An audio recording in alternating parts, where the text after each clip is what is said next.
talk about Hamlet, Act 1, Scene 1. Act 1, Scene 1 is the exposition, of the play. It's the setup of the setting.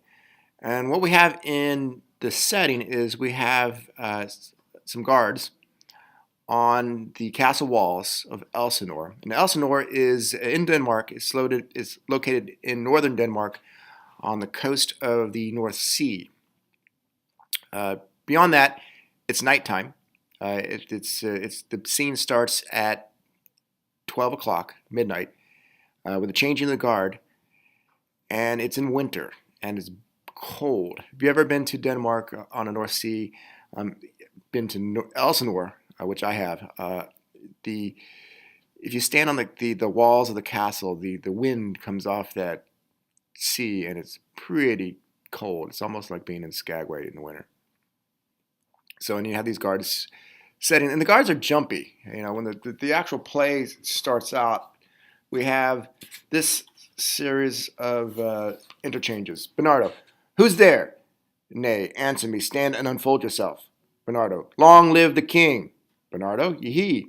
So you have this interchange between Bernardo and Francisco. Bernardo asking who's there. He should know that, and Francisco saying, nay, answer me, stand and unfold yourself. This is a change in the watch. The guards are jumping. They should know who is supposed to relieve them. Francisco should know that Bernardo is, it's midnight and Bernardo is supposed to come and take his place. But they're jumpy for a reason. We later get Marcellus and Horatio show up. And Bernardo says, just to show you how cold it is, this reference is cold. Francisco, when he leaves to go to bed, he says, for this relief, much thanks. 'Tis bitter cold, and I am sick at heart. And then Marcellus shows up with Horatio, and Bernardo says, say, what, is Horatio there? Horatio answers, a piece of him, meaning that it's so cold out that only a piece of Horatio is there. The rest of him is frozen. Now, for most of the scene, we have we have Bernardo, Marcellus, and Horatio present. Marcellus and Bernardo are guards. Horatio is not. We quickly find out that there is an apparition that is walking the castle walls, the castle monument, and he's been seen multiple times. And so the guards have asked Horatio, who is a scholar from Wittenberg, which is a college in Germany, who has come to see the coronation of the new king. They've asked him to come and confirm what they've seen, because they're not sure what they are seeing. They asked him to confirm this apparition, and perhaps even interpret what the appearance of this apparition means, and perhaps to talk to him. There's this idea that only a scholar or a learned man could actually talk to a ghost. The guards also have noted that they've seen the country preparing for war, and they don't know why. So we have this ghost that's showing up, or this apparition showing up, and this apparition appears to be the ghost of the former king, and at the same time you have this preparation for war. As Marcellus says to Horatio, after the apparition has appeared once, good now, sit down and tell me, he that knows, why this same strict and most observant watch so nightly toils the subject of the land, and why such daily cast of brazen cannon and foreign mart for implements of war? Why such impress of shipwrights, whose sore task does not divide the Sunday from the week? What might be toward that this sweaty haste doth make the night joint labor with the day? Who is it that can inform me? So the idea here is that Marcellus has noticed that the shipwrights, those who make ships, and again, Denmark is on the sea, they don't have Sunday off, and they're working throughout the night, and they're buying weapons of war from foreign countries, and they're casting cannons. And so there's this this buildup of weapons. Why? He asks Horatio, who is a scholar, why this is going on. Horatio responds, Um, that can I, at least the whisper goes so. Our last king, whose image even now but appeared to us, was, as you know, by Fortinbras of Norway, thereto pricked on by a most eminent pride, dared to the combat, in which our valiant Hamlet, for so this side of our known world esteemed him, did slay this Fortinbras, who by sealed compact, well ratified by law and heraldry, did forfeit with his life all those lands which he stood seized of to the conqueror, against which the mighty component was gagged by our king, which has returned to the inheritance of Fortinbras. Had he been vanquisher, by the same marked and carriage of the article designed, his fell to Hamlet.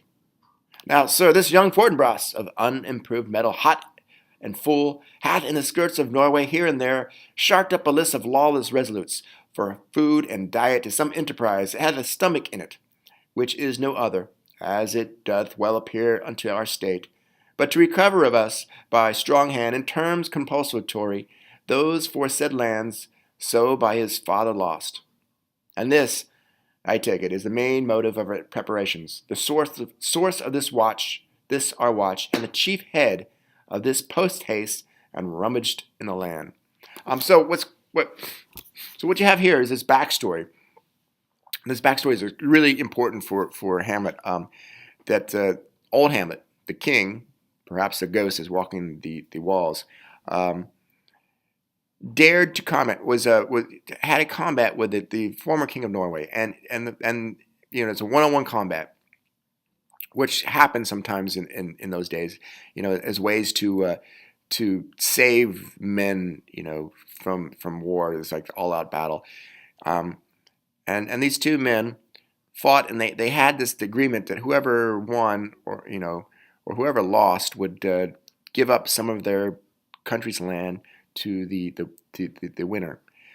So King Hamlet killed King Norway in hand-to-hand combat and took land from Norway.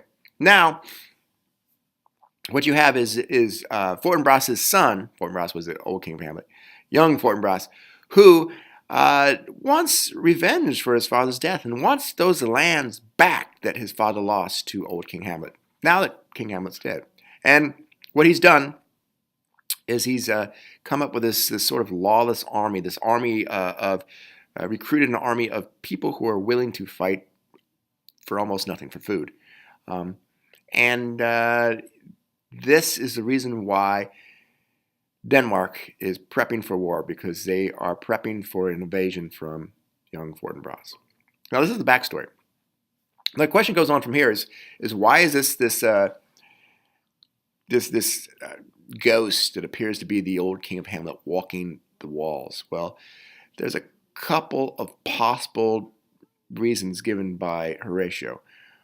One is that sometimes former leaders appear to warn their country of some imminent future, imminent danger, such as war. Or it's possible, that the king committed, some sort of sin in his past, such as hoarding treasure, and the only way for him to be, released of the sin is, to speak it to someone and have that, that treasure be found. Those are the possible answers that Horatio gives. But then the ghost appears a second time. Horatio tries to speak to it, does not answer. They try to strike it with weapons.